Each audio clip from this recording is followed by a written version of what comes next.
In 1951, in a modest office building in Dallas, Texas, single mother sat at her desk as an executive secretary at Texas Bank and Trust, quietly doing her job the way she had done it every day for years. She was good at it. Dependable. Professional. The kind of employee who showed up early, stayed late, and never gave anyone a reason to look twice. But inside her desk drawer, hidden beneath a stack of papers, was a small bottle of something she had mixed herself in her kitchen the night before, something she had been quietly bringing to work for months, using it in secret when nobody was watching, sharing it in whispers with other secretaries down the hall who had started asking where they could get some too. Her name was Bette Nesmith Graham, and what was inside that small bottle would one day sell for $47.5 million. Think about what it takes to build something in secret, while holding down the job that pays your rent, while raising a son alone, while living in a time and a country that had very clear ideas about what a divorced woman with limited formal qualifications was supposed to be capable of. Bette Nesmith Graham was not supposed to be an inventor. She was not supposed to be an entrepreneur. She was a secretary in 1950s Dallas, and the world around her had already decided, without asking, exactly how much space she was allowed to occupy. But she had noticed something that nobody else in that office had thought to solve. The new electric typewriters being introduced across America made correction almost impossible, and every typing error meant starting over completely. So she went home, mixed tempera paint in her kitchen blender until the color matched the paper, and brought the solution to work in a bottle the next morning. What the people at Texas Bank and Trust did not know, what nobody around Bette Nesmith Graham fully understood yet, was that the small bottle she was hiding in her desk drawer was not a shortcut. It was not a curiosity. It was the beginning of something that would outlast every person in that building, every desk, every typewriter, and every assumption anyone had ever made about what she was and was not capable of building. She had no investors, no business plan, no one telling her this was a good idea. She had a kitchen blender, a bottle, and a problem she had decided to solve. And what she could not possibly have known, sitting at that desk in Dallas in 1951, was that the thing they were about to fire her for was the most valuable thing in the entire building. Before we go further into this story, let us know in the comments where you are watching from. We would love to hear from you. And if stories like this move you, make sure you hit that subscribe button so you never miss what we uncover next on The Silent Fortunes. Her name was Bette Nesmith Graham, not yet a name that appeared in business publications or financial reports. Not yet a name that anyone outside of a small circle of Dallas secretaries had any reason to know. In 1951, she was simply a divorced single mother working a desk job in Texas, hiding a small bottle of homemade correction fluid in her drawer and hoping nobody asked too many questions about it. So how does a woman like that, a secretary in 1950s America, with no business training, no investors, no connections, and a son at home depending entirely on her income, quietly build something worth $47.5 million? What did Bette Nesmith Graham understand about what she had created that nobody around her could see? And why did the company that eventually fired her for building it in secret never once stop to consider that the thing they were dismissing was worth more than everything else in that building combined? Those are the questions at the heart of this story. Because what Bette Nesmith Graham was carrying in that small bottle was not just a solution to a typing problem. It was proof of something that most people in her position, a divorced mother in 1950s Texas, with the world already telling her exactly how much she was allowed to become, never get the chance to demonstrate. That the most powerful ideas do not always come from the boardroom. Sometimes they come from the kitchen blender of a woman who simply got tired of starting over and decided to do something about it. Bette Nesmith Graham was born in 1924 in Dallas, Texas, into a world that had very specific ideas about what a woman's life was supposed to look like and how much room she was supposed to take up in it. She married young, the way many women of her generation did, and when that marriage ended in divorce, she found herself alone in the early 1950s with a young son named Michael and no clear path forward. Divorce carried a particular weight in 1950s America that is difficult to fully appreciate today. A social stigma that followed a woman into job interviews, into conversations with neighbors, into every room she walked into. Bette Nesmith Graham walked into all of those rooms anyway, because she had a son to feed and no one else to do it for her. She took a job as a secretary at Texas Bank and Trust in Dallas, not because it was her dream, but because it was what was available to a woman with limited formal qualifications who needed to support herself and her child immediately. She showed up every day, did the work better than anyone asked her to, and over time worked her way up to the position of executive secretary. In 1950s America, for a divorced single mother with no college degree, that was not a small thing. That was years of quiet competence, of proving herself in an environment that did not automatically make room for women like her, earning a position that came with real responsibility and real trust. And then the electric typewriter arrived. Through the early 1950s, offices across America began replacing their manual typewriters with the new electric models, which were faster and more efficient but came with a problem nobody had anticipated. The correction fluid that secretaries had been using on manual typewriters, a product that worked by absorbing into the paper fiber, did not work on the smooth surface produced by the new electric machines. Any typing error on an electric typewriter meant one thing: starting the entire page over from the beginning. For a fast, accurate executive secretary like Bette Nesmith Graham, this was not just an inconvenience. It was a daily source of frustration that nobody in the room seemed to be doing anything about. So she went home and did something about it herself. She had some background in art, and she knew that painters did not throw away a canvas when they made a mistake. They painted over it. That instinct led her to her kitchen, where she began experimenting with tempera paint, mixing and adjusting until she had a formula that matched the color of the paper she typed on closely enough to be invisible once dry. She poured it into a small bottle, brought it to work the next morning, and used it quietly at her desk when she made an error. It worked. Within weeks, other secretaries in the building had noticed, had asked what she was using, and had started asking if they could have some too.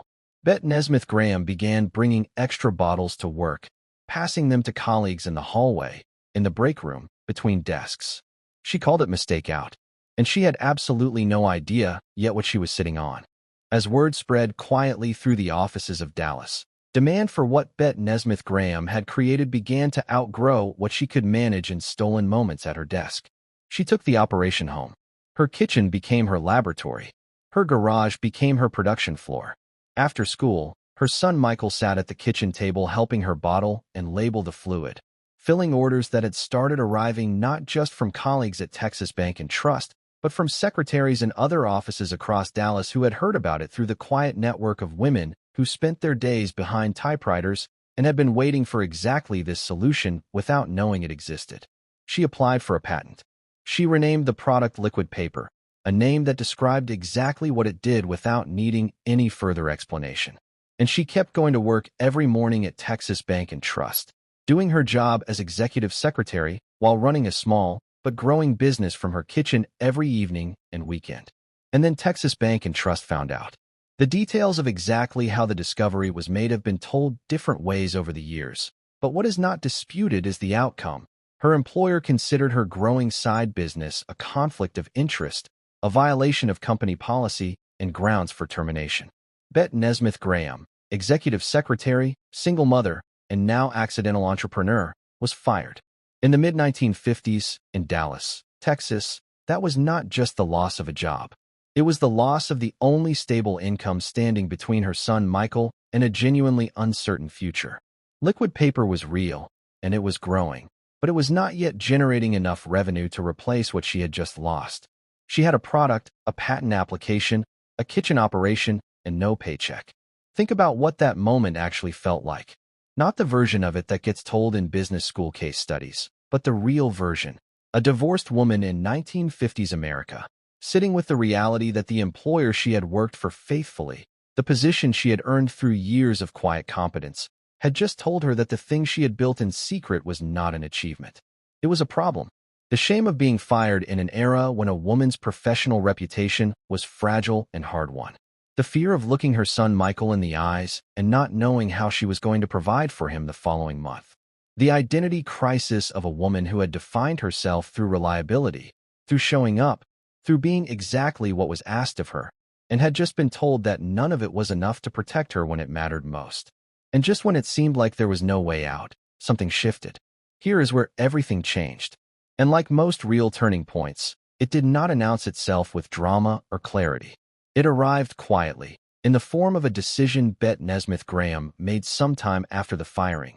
A decision that, from the outside, might have looked like desperation but was in reality something much more deliberate. She decided she was not going to find another secretarial job. She was not going to walk back into another office building, sit behind another desk, and spend another decade proving herself to an employer who could dismiss her at any moment. She was going to treat liquid paper not as a side project that had gotten out of hand, but as a real business that deserved the same commitment and seriousness she had given to every job she had ever held. That decision, made quietly, without fanfare, in a kitchen in Dallas, was the moment everything began to change. The first thing Bette Nesmith Graham did was standardize the formula completely. What had started as a rough mixture she had blended by feel in her kitchen needed to become a consistent, reliable product that performed exactly the same way every single time, in any office, on any paper, under any conditions. She worked on the formula methodically, refining it until it met a standard she could defend to any buyer. Then she turned her attention to production, moving from a kitchen operation to a more organized system in her garage, creating a process that could scale beyond what she and Michael could manage alone. She hired help. She established quality control. She was teaching herself manufacturing from the ground up, with no formal training, no business degree, and no one to tell her how it was supposed to be done. Then she went after distribution. One office supply company at a time, Bette Nesmith Graham approached buyers, demonstrated her product, and asked for shelf space. Most early conversations led nowhere. Buyers who had never heard of liquid paper, who had no category in their minds for a correction fluid that actually worked on electric typewriters, did not immediately see what she was offering. But she kept going. She taught herself the basics of sales, of pricing, of negotiating terms, the same way she had taught herself everything else, by doing it, making mistakes, adjusting, and going back out the next day. Here is the lesson buried inside this part of Bette Nesmith Graham's story, and it is one worth sitting with if you are watching this right now. The thing that Texas Bank and Trust fired her for was not a liability. It was the most valuable thing in that entire building. The employer who dismissed it did not make her less. They freed her to go build it fully, without having to hide it in a desk drawer anymore. And if you are watching this right now with something you have been building quietly, something the people around you have not taken seriously, something your employer might not even know about, Bette Nesmith Graham's story asks you one question. What would happen if you stopped treating it like a secret and started treating it like the most important thing in the room? What followed was not a sudden explosion of success. It was years of steady, unglamorous, quietly determined growth. Through the late 1950s and into the 1960s, liquid paper expanded one account at a time, one office supply buyer at a time, one secretary at a time who tried it, told a colleague, and created the kind of word-of-mouth advertising that no marketing budget can fully replicate. Bette Nesmith Graham moved production out of her garage and into a small, dedicated facility, hired staff, formalized her processes, and kept refining both the product and the business around it. It was not glamorous work. It was the same kind of quiet, consistent, daily effort that she had brought to every job she had ever held. Except this time, the thing she was building was entirely her own. Her son Michael grew up, left home, and went on to his own remarkable story, becoming a member of the Monkees, one of the most successful musical acts of the 1960s, in a career that had nothing to do with his mother's business and everything to do with his own talent and ambition. But Bette Nesmith Graham's rise was entirely separate, entirely self-made, and built on nothing except the formula she had mixed in her kitchen and the decision she had made after being fired to stop treating it like a secret. While her son was performing on television stages across America, she was in Dallas, running a manufacturing operation, managing a growing workforce, and building a corporation from the ground up with no blueprint and no precedent for what she was doing. By the 1970s, the Liquid Paper Corporation was producing 25 million bottles a year. 25 million. From a single small bottle hidden in a desk drawer at Texas Bank and Trust to a purpose-built manufacturing facility in Dallas producing 25 million bottles annually. The scale of what Bette Nesmith Graham had built from her kitchen was almost impossible to reconcile with where it had started. And then, in 1979, the Gillette Corporation came with an offer to purchase liquid paper outright. The price was $47.5 million, plus royalties. Bette Nesmith Graham accepted.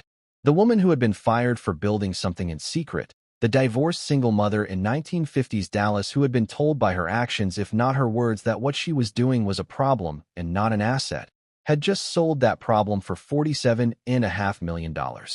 But here is the part of Bette Nesmith Graham's story that stays with you longest, and it is not the sale price. 6 months after the sale closed, in May of 1980, Bette Nesmith Graham died at the age of 56. She left half of her estate to her son Michael, and the other half to charitable foundations dedicated to supporting women and the arts, causes she had believed in quietly, the same way she had believed in liquid paper quietly, long before anyone else could see what they were worth. She never got to fully experience the legacy she had built. She never got to see liquid paper become a product used in offices around the entire world, decades after she mixed the first batch in her kitchen blender.